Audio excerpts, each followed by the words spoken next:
We're very delighted to be able to offer to you an exciting lecture. This will be the 2018 Bertrand Russell Lecture on Peace. And before we move through the program, and the introduction of the speaker by Dr. Ian Mackay, who is the director of the Wilson Center, and he is going to then introduce Dr. Andrew Bacevich, who is our speaker of note and who I think will delight and entertain and excite and challenge us all. But before we do that, I think, many of us are in the practice and certainly support the practice of the land recognition process that we've adopted here, and a very brief statement acknowledging the Indigenous peoples who lived here essentially before contact and had their own way of life and who have survived many disruptions. And so McMaster University recognizes and acknowledges that it is located on the traditional territories of the Mississauga and the Haudenosaunee Nations, and within the lands protected by the Dish with One Spoon Wampum Agreement. And just a little footnote, the very exciting thing about the agreement is that it makes all of us parties to the treaty and makes all of us treaty people. And so each of us has a role to play going forward as we talk about reconciliation. But that's a topic for another day, much as I think Bertrand Russell might have enjoyed it. I'd like to invite Dr. Ian Mackay to come forward and introduce our speaker, Professor Andrew Bacevich. Thank you very much, Ian.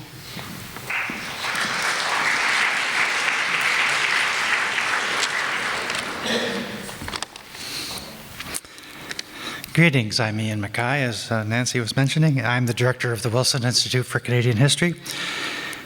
Tonight it is my pleasure to introduce Professor Andrew Bacevich as the 2018 Bertrand Russell Lecture on Peace.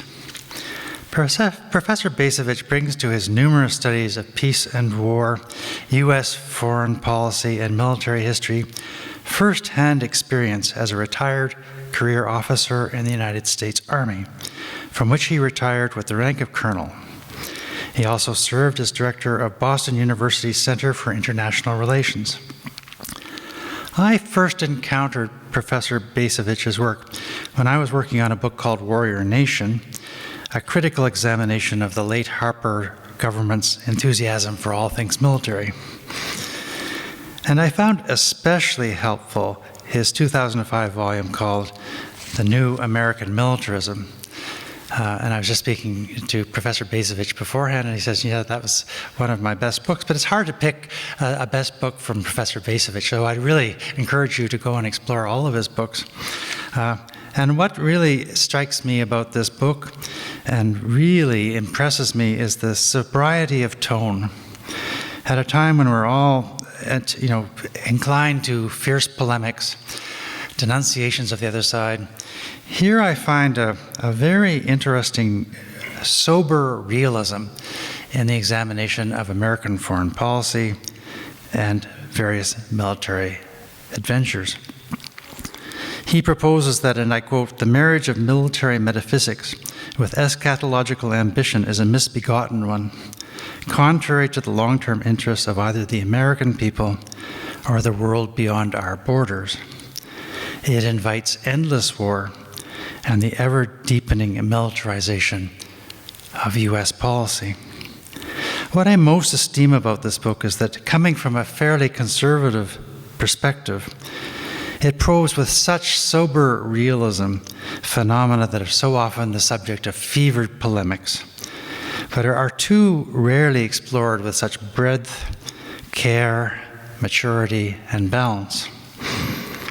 And I'm now halfway through America's War for the Greater Middle East, 2016, an accessible and deeply informative narrative based on an imposing array of primary and secondary sources. So I'd say if you want to understand the nightly newscasts from the Middle East, just go to this book and it will undoubtedly contain news to you. And what's really remarkable about it is just the depth of perspective and the extraordinary facility with which Professor Bacevich writes. So here we have a scholar who is plainly working in a pre-Trumpian,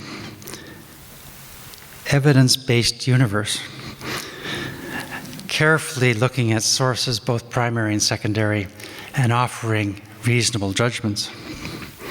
Tonight we will be hearing an address on, quote, "What hath Trump wrought?" in which I am sure we will discover in this exploration of our troubled universe the same sterling qualities that have made Professor Bacevich such an outstandingly original voice in discussions of U.S. foreign and military policy. So please welcome Professor Bacevich.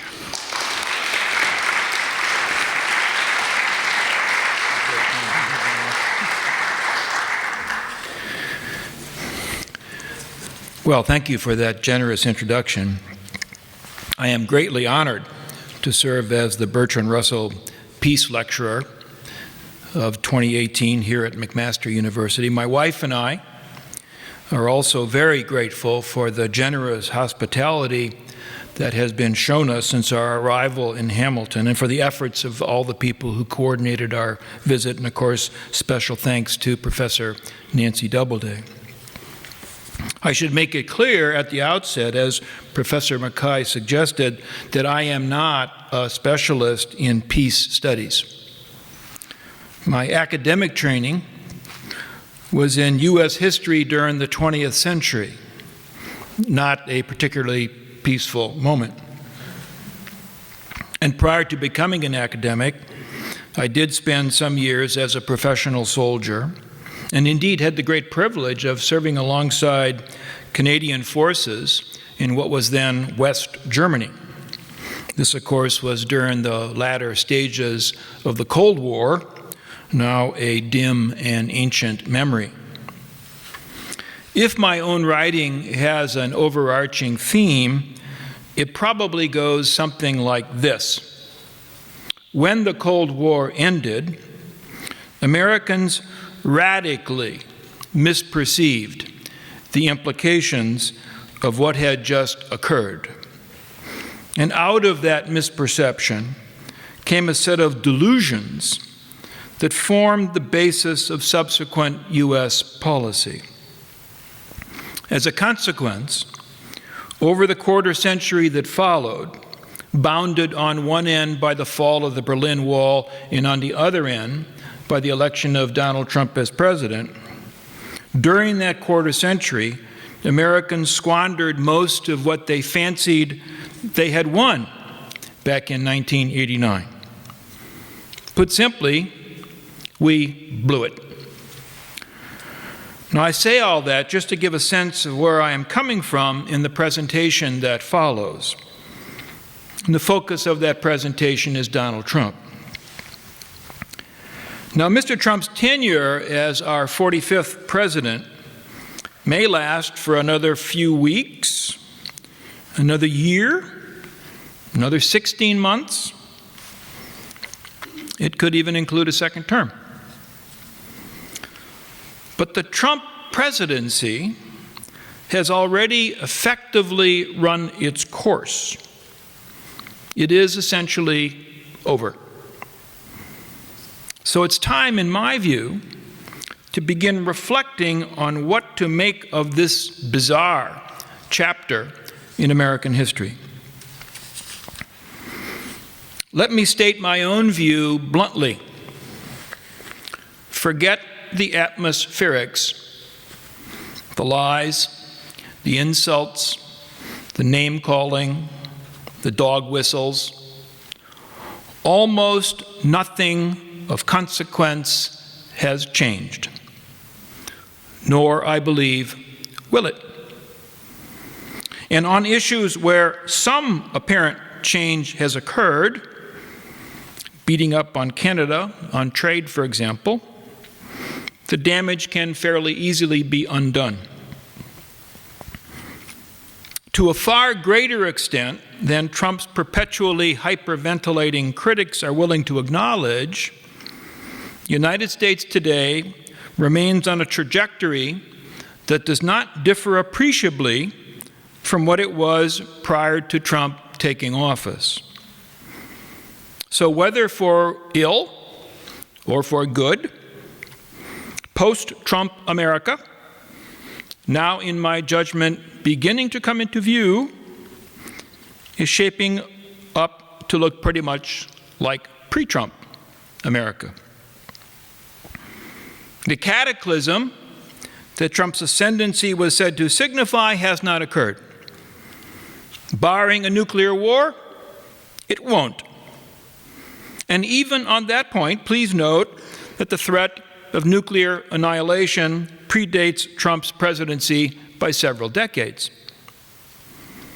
Now, spend your days watching American news networks like CNN or MSNBC, or reading columnists employed by the New York Times and the Washington Post, and you might conclude otherwise. But these are among the prominent institutions that in November 2016 suffered a nervous breakdown from which they have yet to recover. Nor, truth to tell, do they wish to make any such recovery as long as Trump remains in the White House. To live in a perpetual state of high dudgeon, denouncing Trump's various inanities, while predicting the onset of fascism and the impending collapse of the Republic, is to enjoy the equivalent of a protracted psychic orgasm. But it's an orgasm induced by mutual masturbation. Now, I fully understand that the very peculiar individual known as Donald Trump still inhabits the Oval Office. Yet for all practical purposes, he has ceased to govern. True, Trump continues to rant and to issue bizarre directives, which his subordinates implement or revise or simply disregard as they see fit.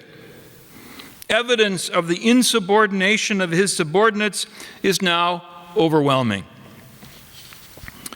So, except in a ceremonial sense, the office of the presidency, for all practical purposes, lies vacant. Call it abdication in place. It's as if Edward VIII, having abandoned his throne for the woman I love back in 1936, continued to hang around Buckingham Palace, fuming about the lack of respect given Wallace, and releasing occasional bulletins attesting to his high regard for Adolf Hitler. Now, in Trump's case, we may doubt that he ever had any more serious interest in actually governing than Edward had in performing duties more taxing than he was eventually assigned as the Duke of Windsor. Nonetheless, the 60+ million Americans who voted for Trump did so with at least a vague expectation that he was going to shake things up. And bigly, as Trump himself might say. He was going to lock her up. He would drain the swamp and build a wall. Without further ado, he would end this American carnage. America first would form the basis of U.S. foreign policy. With Trump in charge, things were going to be really different. In sum, he and he alone would make America great again. Well, almost none of this has actually happened. Yet look beyond the present to the fairly recent past, and it becomes apparent that change on the scale that Trump promised had actually occurred, albeit well before Trump himself showed up on the scene. The consequences of that big change, not fully appreciated by my countrymen, will persist long after Trump is gone. And those implications far transcend Trump himself in importance. So it's those consequences that demand attention, not the ongoing gong show jointly orchestrated by the White House and journalists fancying themselves valiant defenders of truth. Trump himself is no more than a pimple on the face of American history. And I think it's time for us to step back from the mirror and examine that face in full. Compare, if you will, the America that welcomed young Donald Trump into the world back in 1946 with the America that some 70 years later elected him president. As the post-war era was beginning, 4 very large facts, so immense that they were taken for granted, defined America. First, back then, the United States made everything, and made more of it than anyone else. In post-war America, wealth derived in large measure from the manufacture of stuff: steel, automobiles, refrigerators, shoes, socks, blouses, baseballs, you name it. Made in the USA was more than a slogan. It defined everyday economic reality. Second, back then, while the mighty engine of industrial capitalism was generating impressive riches, it was also distributing the benefits on a relatively, emphasize, relatively equitable basis. Post-war America was the emblematic middle-class country. The closest approximation to a genuinely classless and democratic society that the world had ever seen. Third, back then, having had their fill of fighting from 1941 to 1945, Americans had a pronounced aversion to war. Post-war Americans may not have been a peace-loving people, but having been directly exposed to the horrors of war, they knew enough to see war as a great evil. So avoiding war, if at all possible, was a priority. Fourth, back then, Americans subscribed to a long-established moral consensus. They took seriously, or at least pretended to take seriously, traditional Judeo-Christian norms. They were, or at least they imagined themselves to be, a God-fearing people. Now, by 21st century standards, many, perhaps nearly all Americans of this era were bigots of one kind or another. Racism, sexism, homophobia flourished, lamented by some, promoted by others, but tolerated by the vast majority. Political hysteria also flourished as Americans worked themselves into a tizzy over the putative threat posed by homegrown subversives. And Americans also fouled air, water, and soil with abandon. Add to this list violence, crime, corruption, sexual angst, various forms of self-abuse, and mind-numbingly stupid, if exceedingly profitable mass entertainment. The point is that taken as a whole, American society as it existed when Trump was growing up was far from perfect. Yet for all that, Americans were the envy of the world, and they knew it. Furthermore, one might even say crucially, they also assumed that this privileged status was theirs forever.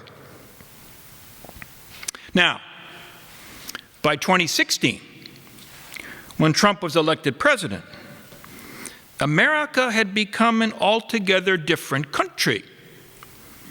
Without actually disappearing, racism, sexism, and homophobia had subsided or gone underground. To publicly espouse views regarding people of color, women, and gays that a half-century earlier had been commonplace was now to become a social outcast. Attitudes towards people of color, women, and gays that a half-century earlier had been commonplace were now confined to a pathological fringe. Hysteria about communism had faded, only to be replaced by hysteria about Islamic terrorists. Pollution persisted. So too did violence, crime, corruption, and sexual angst. New and more imaginative forms of self-destructive behavior, bulimia, cutting, opioid abuse had evolved. And as for mass entertainment, it had become even more mindlessly stupid, with Donald Trump's emergence as a star of so-called reality TV offering a prime example. Yet little of this, I want to suggest, has any real bearing on our present-day situation. What had really changed in the decades since Trump was a babe in arms were those several taken-for-granted facts that had once distinguished America from every other place on the planet. New realities had emerged, not merely to supplant, but to invert those facts. So by 2016, in contrast to 1946, America was no longer the place that makes everything. It had long since become a consumer society, with Americans accustomed to acquiring and enjoying more than they produced, and indeed more than they could afford. Americans never had enough. They always coveted more, or bigger, or better, or newer. As a consequence, accounts no longer balanced. Government lived on credit and assumed that the bills would never come due. So too did many citizens. By 2016, in contrast to 1946, America had long since become a society of haves and have-nots. Finance capitalism, successor to industrial capitalism, was creating immense fortunes. Yet it did so without even pretending to allocate benefits equitably. Politicians still routinely paid tribute to what they call the great American middle class, and they especially do this when they're running for re-election. Yet the hallmarks of post-war middle class life, steady job, a paycheck adequate to support a family, the prospect of a pension, all of these were rapidly disappearing. While Americans still enjoyed freedom of a sort, many lacked security. Once taken for granted opportunities for upward mobility were reserved for those lucky enough to have STEM degrees. Also in 2016, in contrast to 1946, Americans had come to accept war as normal, a predicate to the exercise of what we call global leadership. U.S. troops were now always out there fighting somewhere, however obscure the purpose of their exertions and however dim their prospects for achieving anything approximating victory. Consider, for example, that the two longest wars in U.S. history have occurred in just the past 20 years. The 99% of Americans who are not soldiers learned to tune out war, content merely to support the troops, an obligation fulfilled by offering periodic expressions of reverence on public occasions. "Thank you for your service" is the preferred phrase to be used on such occasions, possessing as much content as "have a nice day." By 2016, in contrast to 1946, the very idea of a common moral code had become a quaint tradition, like attending church on Christmas Eve before tearing into the packages piled up under the tree. With God now optional, the individual had become sovereign. As retiring Supreme Court Justice Anthony Kennedy put it in a memorable Supreme Court opinion, quoting now, "At the heart of liberty is the right to define one's own concept of existence, of meaning, of the universe, and of the mystery of human life." So Americans today might not have a steady job, a paycheck, or a pension. They might not attend to what their weapons-toting fellow citizens are up to in Iraq or Afghanistan, but they can take a stab at defining their own concept of existence and unpacking the mystery of human life. Here was freedom, in my opinion, that might have some appeal in intellectual circles, but that back in the hood was not likely to be helpful, to put it mildly. But please note, Donald Trump played no role whatsoever in creating this America or in consigning the America of 1946 to oblivion. True, as a modern equivalent of P.T. Barnum, Trump did demonstrate considerable skill in exploiting the opportunities on offer as the strictures of post-war America gave way. Indeed, he parlayed those opportunities into fortune, celebrity, lots of golf, plenty of sex, and eventually the highest office in the land. Only in America, as we used to say. In 1946, Trump would never have been taken seriously as a would-be president. By 2016, however, his narcissism, bombast, vulgarity, and talent for self-promotion nicely expressed the underside of the prevailing zeitgeist. His candidacy was simultaneously preposterous and more than slightly nauseating. Yet it was also somehow fitting.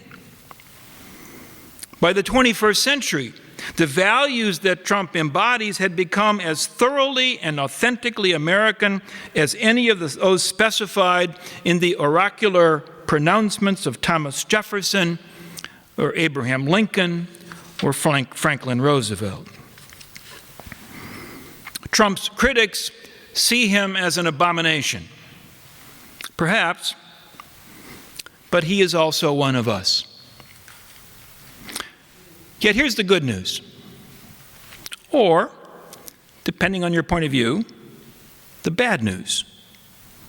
The essential traits that define America in the present day, those things that make my countrymen different from the Americans of 1946, those things will surely survive the Trump presidency. If anything, Whether through action or inaction, Trump and his cronies deserve at least some credit for sustaining those traits. Recall that candidate Trump promised to revive American manufacturing and create millions of well-paying jobs for working stiffs. By cutting taxes, he would put more money in the average Joe or Jill's pocket. He would eliminate the trade deficit and balance the federal budget. He would end our endless wars and bring the troops home where they belong. He would oblige America's allies to shoulder their fair share of the load. No more freeloading. He would end illegal immigration. And he would make the United States once more the God-fearing Christian country that it was meant to be.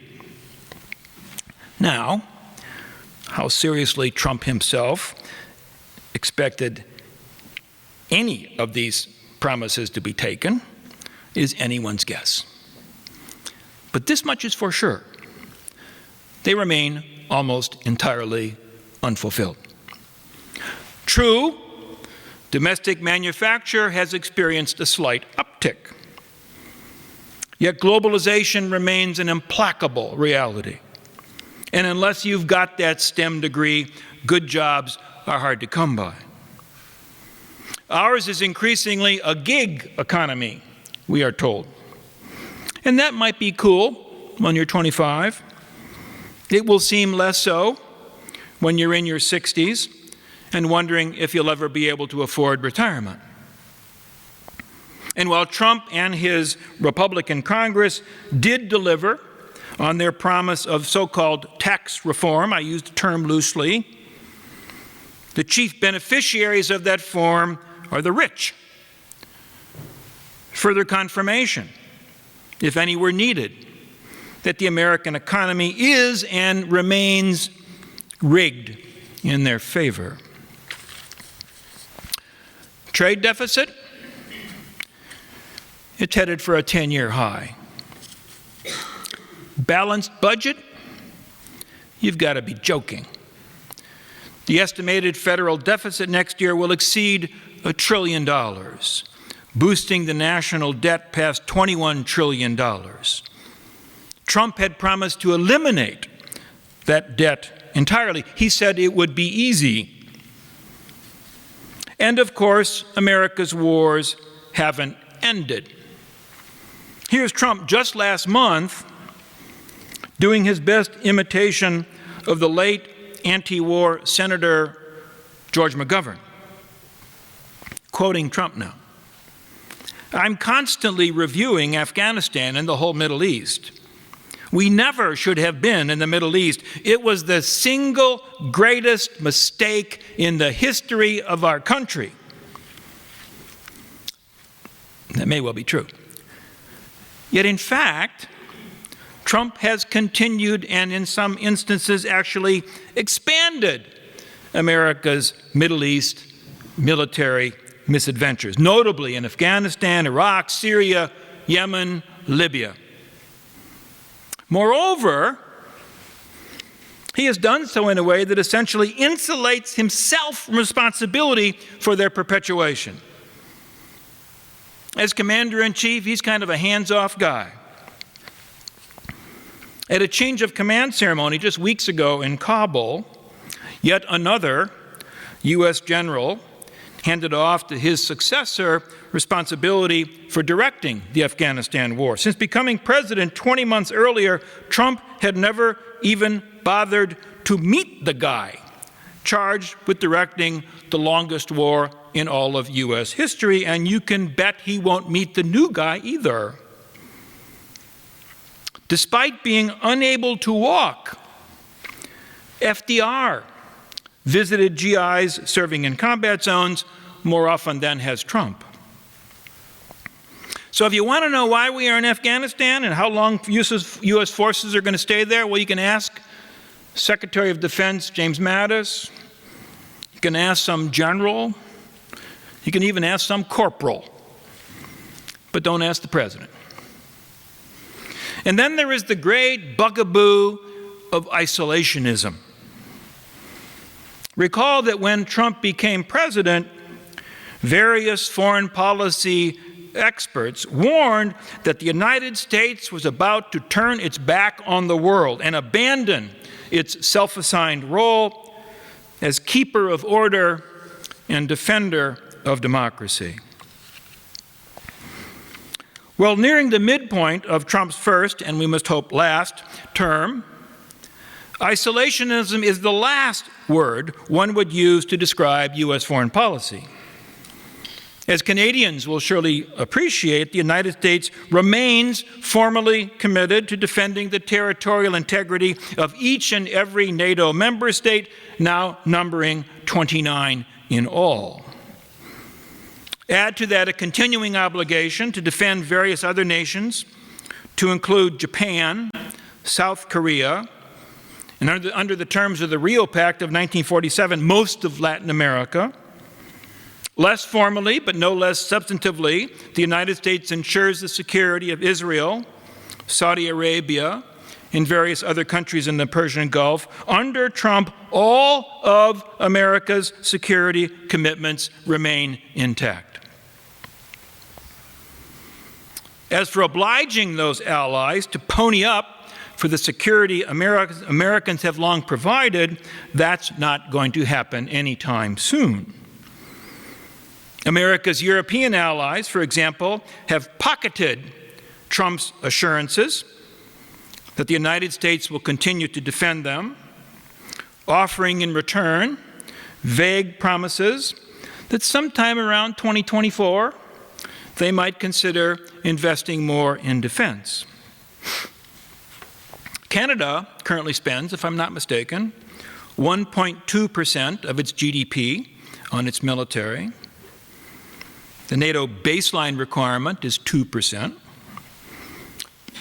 You'll correct me if I am mistaken, but I am unaware of any clamor on the part of the Canadian public to double its military spending. Why should you? The Yanks have it covered. By the by, U.S. forces under Donald Trump's ostensible command are today present in more than 150 countries worldwide. Trump himself has expressed a desire for the United States military to dominate outer space. Urged on by the President, the Congress has passed a bill that boosts the Pentagon budget to $717 billion a year. That's an $82 billion increase over the prior year. Needless to say, no adversary or plausible combination of adversaries comes anywhere close to matching that figure. To call this isolationism is comparable to calling Trump svelte. As for the promised barrier sealing the southern border, this project has advanced no further than the display of several possible prototypes. Little evidence exists to suggest that Mexico will pay for the wall's erection, as Trump had insisted it would do. Indications that the U.S. Congress will appropriate the necessary funds, estimated at somewhere north of $20 billion, are also hard to find, even with Republicans controlling both houses of Congress. So for the moment at least, the U.S.-Mexico border will remain what it has been for decades, patrolled but porous, a conduit for desperate people seeking safety and opportunity, but also for criminal elements trafficking in drugs or guns or human beings. Finally, our thrice married philanderer-in-chief has yet to inaugurate the moral revival that his conservative evangelical base is apparently expecting. Americans, to include church-going Christian Americans, continue to sin. More significantly, in my view, the displacement of transcendence by the faux religion of diversity and multiculturalism proceeds without interruption. The moral consensus of 1946 has vanished, and nothing has emerged to fill the resulting vacuum. Now, the point of this informal midterm report card is not to argue that Trump has somehow failed. It is rather to highlight his essential irrelevance. Trump is not the disruptive force that anti-Trumpers accuse him of being. He is merely a noxious, venal, and ineffectual blowhard who has assembled a team of associates who are themselves, with few exceptions, noxious or venal or ineffectual. So here's the upshot. If you were basically okay with where America was headed prior to November 2016, just take a deep breath and try to relax. Think of Trump as the political equivalent of a kidney stone. It's not fun, but sooner or later, it will pass. And when it does, normalcy will return. Soon enough, you'll forget it ever happened. If, on the other hand, you were not okay with where America was headed in 2016, it's past time to give up the illusion that Donald Trump is going to set things right. Eventually a pimple, to return to my first metaphor, eventually a pimple dries up and disappears, usually without leaving a trace. Such, I think, is the eventual destiny of Donald Trump as U.S. president.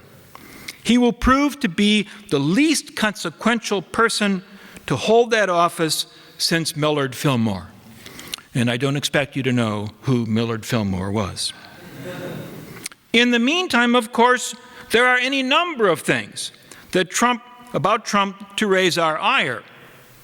Climate change offers a very good example. And yet climate change may also be the best example of Trump's insignificance. Under President Obama, the United States had showed signs of mounting a belated effort to address global warming. And as you know, the Trump administration has reversed course, reverting to the science-denying position to which Republicans adhered long before Trump himself showed up. And I have no doubt that future generations will find fault with Trump's inaction in the face of this crisis.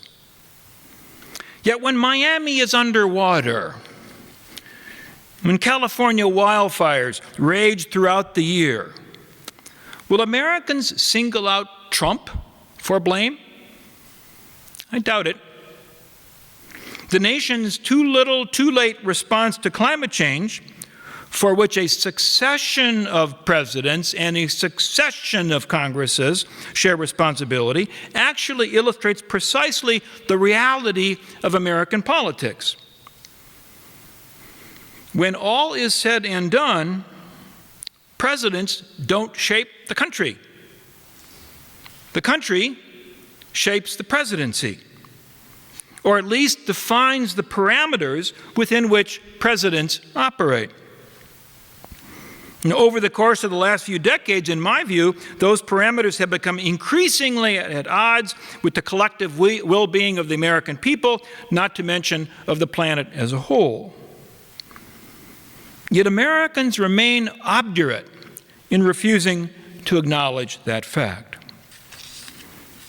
I've come to see the election of 2016 as a plebiscite of sorts. In effect, Trump transformed the election into a referendum focused on a single question.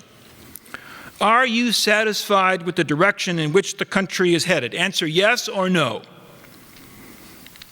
And the number of pissed off Americans answering that question in the negative sufficed to install Trump in the White House.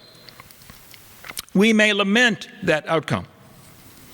Yet it is important to acknowledge the developments that provided Trump supporters reason to vote as they did. Americans today are deeply divided. There exists no greater symbol of that division than Trump himself. The wild enthusiasm he generates in some quarters and the antipathy verging on hatred that he elicits in others. The urgent need of the day is to close that divide, which is as broad as it is deep, touching on culture, political economy, America's role in the world, and the definition of the common good. I submit that these matters lie beyond any president's purview, but especially beyond this one's. Back in 1960, when announcing his intention to run for the White House, Senator John F. Kennedy said this: "The presidency," quoting now, "the presidency is the most powerful office in the free world. In it are centered the hopes of the globe around us for freedom and a more secure life. For it is the executive branch," continued Kennedy, "is in the executive branch that the most crucial decisions of this century must be made." It was the role of the president, according to Kennedy, quoting, "to give direction to our traditional moral purpose." Now, Kennedy was simply saying what many Americans during the Cold War had already come to believe and that many still believe today. Yet the sentiments were dangerous nonsense then and have become even more dangerous nonsense at present. Kennedy was vastly overstating the role of the American president in the life of the United States and in the life of the world. In a powerful lecture recently delivered at Brown University, Professor Cornel West asserted, quoting him now, "We are in a bleak moment now when we will discover who we really are." Speaking with the passion and authority of a prophet from the Hebrew Bible, Professor West warned of a multifaceted catastrophe that would have nuclear, ecological, political, civic, and above all, in his view, spiritual dimensions. Each of these, he said, coalescing at the same time. Well, Donald Trump did not create these catastrophes. He merely manifests them. He is, if anything, a reminder that the challenges inherent in averting these catastrophes are as great as they are, with time to address them running short. In a nation ostensibly by and for the people, ultimate responsibility for recognizing the need for change rests with the people. And for Americans to shirk that responsibility further, it seems to me, will almost surely pave the way for more Trumps, or something worse to come. You know, back in the 1980s, in the last volume of novelist John Updike's Rabbit Angstrom trilogy, Updike has Rabbit wondering, without the Cold War, what's the point of being an American? I submit that the answers devised to that question back then, the embrace of neoliberal globalization, a foreign policy centered on militarized global hegemony, and the abandonment of moral self-restraint, I submit that the answers devised then turned out to be disastrously misguided. So today, in my mind, Rabbit's question is more urgent than ever.